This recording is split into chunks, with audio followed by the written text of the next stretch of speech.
Guys, welcome back to my channel ice ব্লগে আপনাদের স্বাগত। আমি চলে এলাম আরও নতুন একটা রেসিপি নিয়ে। আমি বানাবো আজকে পনির বাটার মশালা। এই যে দেখুন, আমুল পনির বাটার বানাবো। আর আমুল পনির বাটার বানাতে কি কি লাগছে আমি দেখিয়ে দিচ্ছি আপনাদের। এখানে আছে পোস্ত আছে, এখানে কাজু আছে, এখানে আছে চালমগজ, এখানে আছে সাদা তিল, আর এখানে আছে গরম মশলা, এলাচ, দারচিনি, এখানে আছে কাঁচা লঙ্কা আছে, বাটার আছে, ধনেপাতা আছে, টমেটো আছে, আর এই যে আমুল বাটার পনির আছে। আর নুন টুন সাদা তেল দিয়ে আমি ইউজ করবো, আর নুন তো আছে। এগুলো আমি সব মিক্সিতে বেটে নেব। আমরা দেখতে থাকুন, স্কিপ করবেন না। ততক্ষণ আমি এগুলো কেটে আনি আর বাটারটা আমি কেটে নেব। মা আমার কাছে দাও না।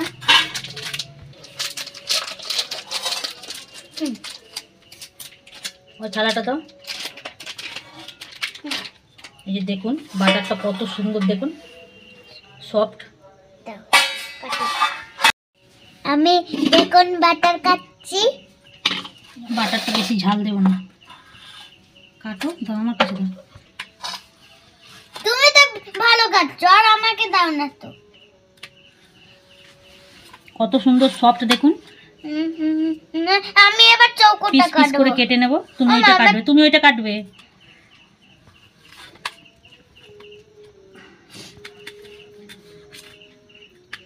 চৌকো চৌকো করে শেপ দিয়ে দিলাম এবং কত সুন্দর শেপটা এসছে। ওইটা আমার ছেলে কাটবে, ওই জন্য ওর জন্য ছেড়ে দিয়েছি। আর এগুলো আমি একটু হালকা করে ভেজে নেব সাদা তেলে। আর ততক্ষণ আমি এইগুলো বেটে নিচ্ছি। এই যে দেখুন ধনে পাতাগুলো দিয়ে দিচ্ছি এর মধ্যে, টমেটোগুলো দিয়ে দিচ্ছি, আমি একটু দানা দিই। এই যে কাঁচা লঙ্কা দুটো দিচ্ছি, আমি বেশি দেবো না, আমার ছেলে খাবে যেহেতু, ওই জন্যে ঝালটা আমি কম দিচ্ছি। আপনারা চাইলে যে যেমন পারেন তেমন দেবেন। এগুলো আমি সব দিয়ে দিচ্ছি। আমাকে দাও না একটু প্লিজ।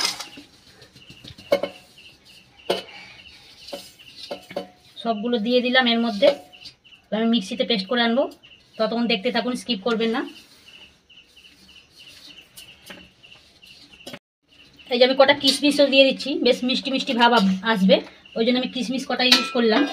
কিশমিশটা আগে দেখানো হয়নি। যাই হোক, এ কটা আমি এখন বেটে আনবো মিক্সিতে।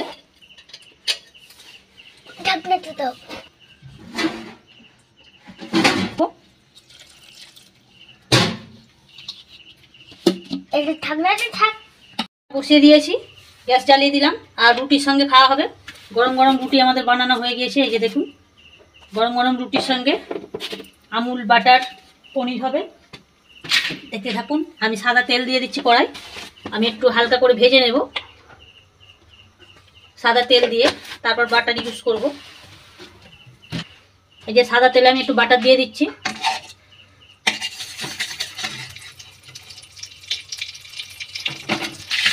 বাটারটা গলে গিয়েছে, তেলটা গরম হয়ে গিয়েছে। আর বাটারটা আগে দেবেন না, তাহলে বাটারগুলো সব উড়ে যাবে। আগে তেলটা ইউজ করবে কড়ার মধ্যে, দিয়ে তারপর বাটারটা দেবেন। এগুলো আমি এবার ভেজে নেব।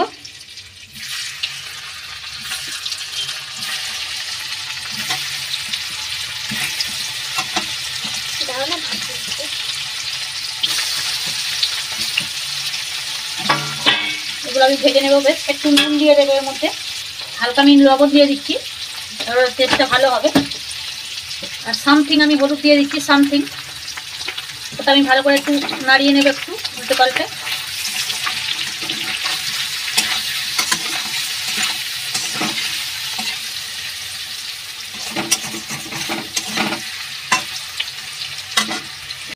যে দেখুন কত সুন্দর আমার ভাজা হয়ে গিয়েছে। এগুলো আমি এবার তুলে নিচ্ছি।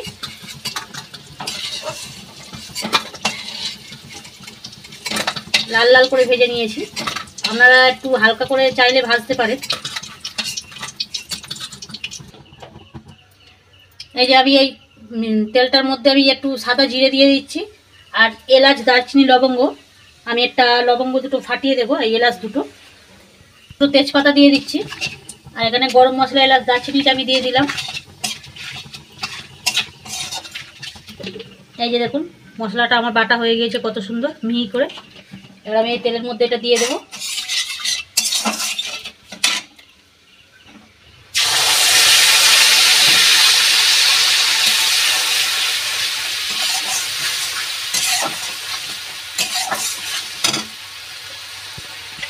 দেখুন কত সুন্দর আমার এটা তেল ছেড়ে দিয়েছে। আমি একটু হালকা লবণ দিয়ে দেবো এর মধ্যে। এই দেখুন পরিমাণ মতন, যেহেতু আমার ওটা ভাজা হয়েছিল পনিরটা, তাইতে আমি লবণ দিয়েছি, ওই জন্য আমি স্বাদ মতন লবণ বুঝে শুনে দেবো। আর আমি এতে কোনো হলুদ ইউজ করবো না,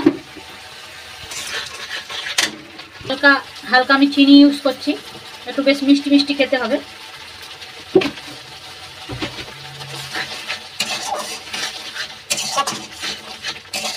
ভালো করে আমি ভেজে নেব এটা। এই যে কাশ্মীরি রেড চিলি একটু ব্যবহার করছি আমি, এসব লাল লাল ভাব আসবে, দেখতে ভালো লাগবে।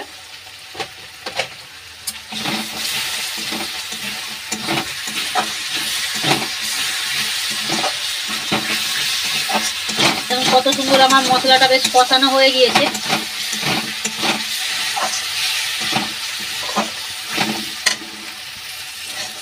এই দেখুন মশলাটা থেকে আমার তেল ছেড়ে দিয়েছে, আর কত সুন্দর আমার মশলাটা কষানো হয়ে গিয়েছে। এবার আমি জল দিয়ে দেব। এই যে মিক্সি ধোয়া জলটা আমি দিয়ে দিচ্ছি, মিক্সির মধ্যে যে মশলাটা ছিল।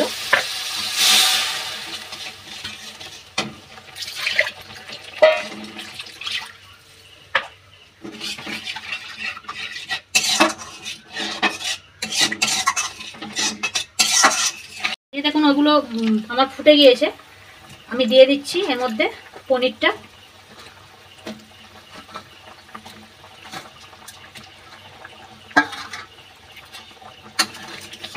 নাড়িয়ে দেব, ততক্ষণ আমি ঢাকা দিয়ে রেখে দিই, পনিরটা একটু নরম হবে। আর এমনি আমুল বাটার পনির, এমনি পনিরটা খুব নরমই হয়, সফট হয়, খুব সুন্দর খেতেও লাগে। ঠিক আছে, আপনারা দেখুন ফুটতে রয়েছে, আমি ততক্ষণটা ঢাকা দিয়ে দিই। ঢাকাটা কি দেবো? এই যে দেখুন আমার রেডি হয়ে গিয়েছে আমুল বাটার পনির মশালা। আমি একটু গরম মশলা ছড়িয়ে দেবো এর মধ্যে, গরম মশলা ছড়িয়ে নামিয়ে নেব।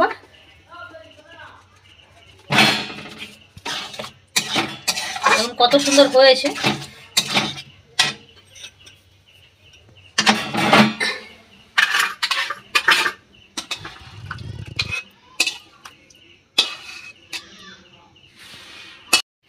যে আমার রেডি হয়ে গিয়েছে আমুল বাটার পনির। আমি এটা বাটার দিয়ে দিচ্ছি ওর মধ্যে।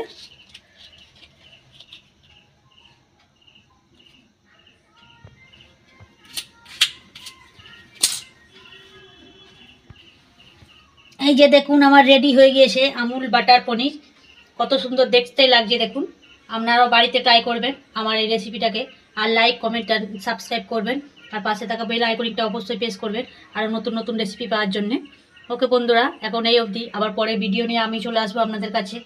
আমার ভিডিওটা অবশ্যই আপনারা দেখবেন আর লাইক করবেন। ওকে বন্ধুরা, সব ভালো থেকো। আর ঠান্ডাতে ভীষণ তো ঠান্ডা পড়েছে, যেরকম আমি সোয়েটার পরে রান্না করেছি, আজকে রেসিপি বানিয়েছি। ঠিক আছে বন্ধুরা, এই অবধি, আবার চলে আসবো আপনাদের কাছে পরে রেসিপি নিয়ে। টাটা।